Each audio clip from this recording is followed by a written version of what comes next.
Telangana brand image పెంచిన కేటీఆర్ పై కుట్రలను BRS నేతలు తీవ్రంగా ఖండించారు. బ్యాంక్ టు బ్యాంక్ లావాదేవీలు జరిగిన అంశంలో కావాలని కేసులు పెడుతున్నారని విమర్శిస్తున్నారు. ఈ కార్ రేస్ నిర్వహణను రద్దు చేసిన రేవంత్ సర్కార్ ఒలింపిక్స్ నిర్వహిస్తామనడం హాస్యాస్పదంగా ఉందన్నారు.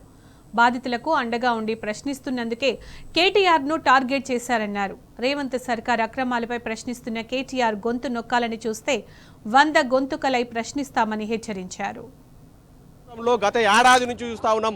ఏదైతే కూడా ఇంట్లో జరిగిన పార్టీని పట్టుకుని రేవు పార్టీ అనే ఉద్దేశంతో మలచడం, లేకపోతే ఇంకొక దిశగా ఏదో ఒక రకంగా కేటీఆర్ గారిని అణచివేసే దిశగా, కేటీఆర్ గారిని అరెస్ట్ చేద్దామని ఒక దిశగా పనిచేస్తూ ఉన్నారు ఈ కాంగ్రెస్ ప్రభుత్వం.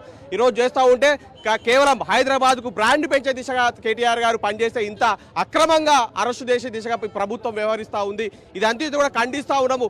రాష్ట్రంలో ఏం జరుగుతుంది ఎక్కడ కూడా ప్రశ్నిస్తే ఈరోజు ఇక్కడ ఏదైతే బడుగు బలహీన వర్గాల పక్షాన కొట్లాడుతున్న కేటీఆర్ గారు ఏదైతే మూసీ బాధితులు కదా, హైదరాబాద్లో కూడా ఈరోజు తెలంగాణ భవన్ వైపు తరలి వస్తూ ఉన్నారు. అన్నా కేటీఆర్ అన్న మమ్మల్ని ఆదుకోండి అంటూ తరలి వస్తూ ఉన్నారు. రైతులు రుణమాఫీ కోసం తరలి వస్తూ ఉన్నారు. ప్రతి ఒక్కరికి కూడా కేటీఆర్ గారు అండగా ఉంటారన్న ఉద్దేశంతో ఈరోజు కేటీఆర్ గారిని ప్రశ్నించే గొంతులను అరెస్ట్ చేస్తే వీళ్ళు ఈరోజు ఊరు గ్రామాన ప్రశ్నించే గొంతుకలు పుట్టుకొస్తాయని చెప్తా ఉన్నామండి. ఈరోజు మన నగర ప్రతిష్టని, మన రాష్ట్ర ప్రతిష్టని దిగజార్చేటువంటి ప్రయత్నం ఈరోజు రేవంత్ రెడ్డి ప్రభుత్వం చేస్తూ ఉన్నది.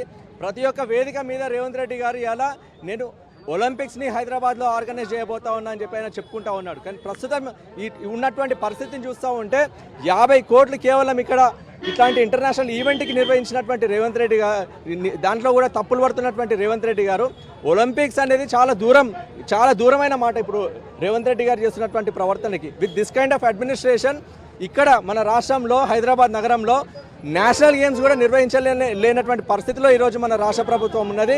ఈరోజు నగర ప్రతిష్టని కేటీఆర్ గారు ఒక స్థాయికి తీసుకెళ్లాలని చూస్తే ఈ నగర ప్రతిష్టని దిగజార్చే పనిలో ఈరోజు రేవంత్ రెడ్డి ప్రభుత్వం ఉన్నది అన్నటువంటి పరిస్థితి అలా కనిపిస్తూ ఉన్నది.